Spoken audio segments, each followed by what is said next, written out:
A truly unified NAD restoration strategy demands a reassessment of what is foundational, scalable, and biochemically efficient, qualities that niacin uniquely embodies. In the growing field of NAD therapeutics, the spotlight has shifted heavily toward high-cost, designer molecules like nicotinamide riboside, NR, and nicotinamide mononucleotide, NMN, both promoted for their sirtuin-activating, mitochondrial-boosting potential. Yet these compounds operate within the salvage pathway, share downstream bottlenecks, and rely on the same terminal NAD synthetase machinery as niacin does. The key difference is not mechanism, but narrative.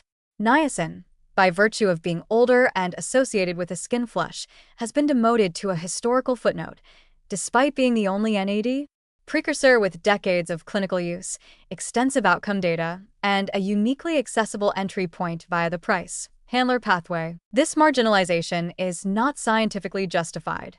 It is increasingly clear that all B3 vitamins, niacin, NR, NMN, and nicotinamide, converge on the generation of NAD, yet they do so with differing transport requirements, enzyme dependencies, and tissue selectivity. In a unified NAD strategy, niacin could logically serve as the metabolic baseline, with NR and NMN used selectively in a supportive or tissue-targeting role, only when mechanistic necessity or delivery advantage is demonstrated. Niacin's key biochemical advantage lies in its independence from NMPT, the rate-limiting enzyme of the salvage pathway, which both NR and NMN ultimately depend on. By entering through the price-handler route via NAPRT, niacin offers a parallel route to NAD biosynthesis, bypassing bottlenecks that are already under pharmacological attack, such as in NMPT inhibition strategies for cancer or naturally compromised with age. This alternate path makes niacin not only metabolically complementary but also strategically versatile, a fail-safe for systems where the salvage pathway is saturated, impaired, or deregulated. Additionally, niacin is systemically active, reaching most tissues efficiently, particularly the liver, muscle, and immune system. While some argue NR/NMN show better mitochondrial targeting, this claim is still being rigorously debated. NMN's uptake mechanism, for instance, remains partially elusive, possibly involving dephosphorylation to NR before absorption. NR, on the other hand, is subject to rapid metabolism in the liver, and high oral doses often fail to substantially raise NAD in all tissues. In contrast, niacin has consistently and reproducibly elevated NAD levels in multiple organs in both animal and human models, with the added benefit of robust anti-inflammatory signaling via GPR109A activation, an effect entirely unique among NAD precursors. A tiered model then begins to emerge.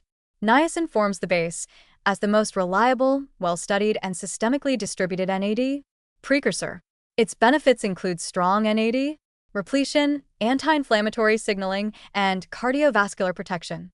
NR and NMN occupy specialized roles as adjuncts where tissue-specific delivery is required, such as neural NAD restoration, where transporter expression or blood-brain barrier dynamics may limit niacin's access, or in aged tissues with altered enzymatic profiles. This hierarchy reflects both metabolic logic and cost-effectiveness. Niacin is inexpensive, well-regulated, and already familiar to clinical frameworks. NR and NMN, while potentially promising, are still under regulatory review in many countries, show mixed bioavailability results, and lack the robust longitudinal human data niacin has accumulated over decades. Moreover, this model respects feedback regulation. All NAD precursors eventually increase nicotinamide (NEM) levels, a natural NAD breakdown product that inhibits sirtuins and PARPs when it accumulates. No precursor is immune to this limitation, not even NMN or NR. Thus, the presumption that NR or NMN are somehow cleaner NAD donors is misplaced. Instead of circumventing this feedback loop, a unified model would embrace periodic cycling or pulse dosing strategies, using niacin as the main driver while alternating or tapering complementary inputs to avoid chronic NEM buildup. Importantly, niacin can be reformulated to mitigate its primary drawback, the flush. Extended release or liposomal niacin, slower dose titration, or timing with food can all significantly reduce the discomfort while preserving efficacy. New delivery systems, such as mitochondria-targeted prodrugs or nanoformulations, may further enhance organelle-specific NAD boosting, potentially closing the gap between niacin and its designer derivatives. These innovations don't require abandoning niacin, they redeem it. A unified nut? Strategy should not be about picking favorites based on novelty or brand power. It should be about selecting the most appropriate precursor for the task. Niacin for foundational, systemic repletion, NR or NMN for niche applications, or when data eventually justifies targeted superiority. This integrative approach not only preserves scientific rigor and economic sensibility, but reclaims niacin's rightful place, not as a forgotten vitamin, but as the cornerstone of a layered, adaptable strategy for cellular health and longevity.